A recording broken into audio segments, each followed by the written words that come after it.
David, Matthew and myself for today. Sophie's out visiting up at the hospital, so it's the boys today.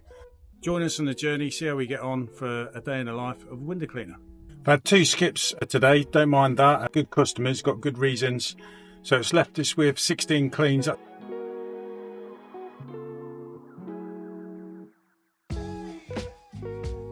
That's 3 houses done.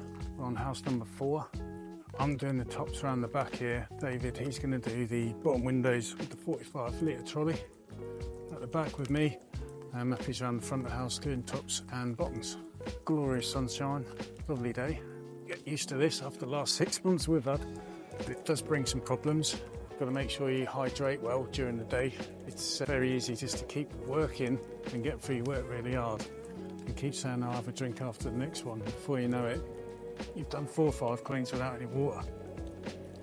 So to get around that, I've got a cool box in the back of the van. Bought it for 15 quid from Asda. Got some little blocks of bags filled with water. They come in some of the food shops I do for when I order pizzas. Just use them as ice blocks. It works really well. And the cool box is tucked next to the tank in the back of the van, so it's cool in there anyway. So it keeps the sandwiches nice and cool rather than getting a bit too warm when it's stuck in the front of the cab of the van. It's just like a greenhouse in this weather. And obviously we put our water bottles in there, so it comes in really handy. It's nice. And then a lot of the customers got taps anyway, so when you drink your drinking water, it's easy to get a refill. So it is important to stay hydrated. It's good to wear sunglasses because you're going to get a lot of glare off the windows and the white frames. You're going to end up with dry eyes. And you're going to have water drops and your eyes sting like hell when that happens. So yeah, protect yourself with your sunglasses. That brings problems because when you're wearing your sunglasses, sometimes you can't see some of the marks on the windows as easily as without them on, especially when in the shaded area. So sometimes just remember to take your sunglasses off so you can see a bit better. Or if you need to do a final check on something, take your sunglasses off for a quick look and then put them back on. Things like that help. It's a bit of a cobweb up there. They don't half cling on well, do they? There we go. I've got this one in the shade on the side. Bath and window frosted glass. We like them, don't we? I still treat it like any other normal window. Clean it the same. And I like the swivel goosenecks. Don't know about yourselves. Stick them in the comments below. Your thoughts. Some people like them, some people don't. I love mine. There's a little mark there, but I don't think it's going to come off. So it's probably some kind of stain from the spiders. What I like about these, don't know if you can see, with these goosenecks, change the angles. That's what I do. So when I drop to the lower levels, I find it easier to clean than having it still at the angle I like for cleaning the upper windows. It's just me. So what I'm doing now is presetting it. Normally I do this on the moves. While I move between the top window to the bottom one. Things like that help speed you up, don't they? Change the angle of that. I just find it much easier. My son Matthew does it sometimes. I think he prefers not to, whereas I prefer to always change it, find it a lot easier. That's 5 cleans done. We've got 11 cleans left for the day. Where we're going to now is going to go to Leverington. But before we've done that, because I'm near home, we've popped home. Matthew's now topping the van up with pure water from the IBC tank.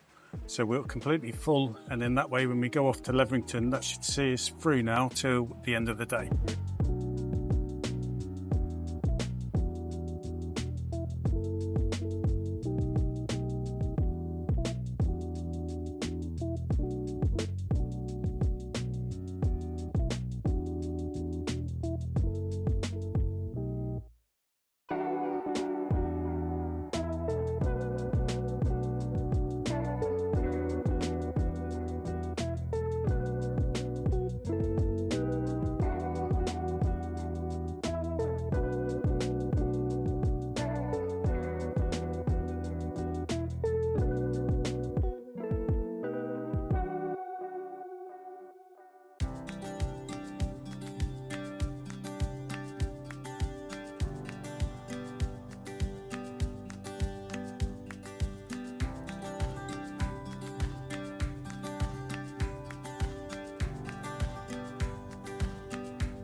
Right, it's lunch done. Thank God for the cool box. It's nice to have on a hot day like it is today, some cool drink and sandwiches that aren't melted tuna sandwiches or something like that. So top tip from us is get a cool box, especially for this hot weather. Honestly, it'd be a lifesaver. Anyway, 9 left to do, we're on to the next one. So I was having a chat with the customer, so Matthew got my kit ready and just thought he might as well start cleaning. So him and David were cleaning while I was having a nice chat. Some of these people don't see that many people, so it's nice to have a chat and it does them a world of good. But here I am anyway. I expect a lot of you out there who are window cleaners have the same problems as me, where sometimes you're cleaning and you probably saw in some of the clips of the last house where my hose is getting caught up on bushes, watering cans and their actual garden hose as well. Fortunately for me, that's not something that happens too bad. It just is a pain when it does. So for this one, it's a bungalow. So I'm using my 4-foot pole. Don't know if you can see, the hinge has got some egg sacs on it, so good old muck-off brush, straight in, no messing about. Does a quicker job of getting them off than it does a water-fed pole and the brush. Do the same on these ones. Incidentally, if you're after any of these muck-off brushes, look in the description, I've got a link to my shop. They're affiliate links from Amazon. That's where I get mine from. It doesn't cost you anything, but it means I get a little bit of money and it'll help support my channel. So if you haven't got any, I totally recommend getting them. Really handy tool to have. Save you time. To be honest, the muck-off claw brush is probably the next most used piece of cleaning equipment I have after the univalve. It's that good. Always have it in my pocket so it's close to hand. Like I said, it's great on these hinges. Small expansion gaps on the window sills and in the corners of the windows, all around the vents. Getting those egg sacs out. Absolutely brilliant. You can even use it sometimes with the brush to get rid of some of the hard stains on the glass. Good thing about these 4-foot poles, Matthew's got it at 4 foot. You can collapse it down like this, 2 foot. So when you're working in these enclosed spaces like this, they're an absolute dream. Using the old 4-foot pole, which does collapse down to 2 foot as I mentioned, definitely on bungalows and certain windows on certain houses when you're in a tight spot. And those days when you're doing fascia soffits and gutters, so you've got some arm burners going on, combination of your high mod pole and your 4-foot pole especially helps you, especially when you're knocking on a bit like me.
That's us done, 16 cleans for the day. It's now 10 to 5, we're back home. Matthew's going to fill up. David here, he's doing work experience through his school with us, so that's a good help for us because Sophie's obviously going to the hospital, visiting Kieran. So when she's there, David's stepping up, taking her place, so she can still get her money. So hopefully we've got a couple of good months coming where we're going to earn some money and I can give him something, which is what I intend to do. So well done, David. Thank you. If you think he's a top fella, put him in the comments below. He'll love it. Right, thanks from us. That's all of us. Thanks for watching. See you later.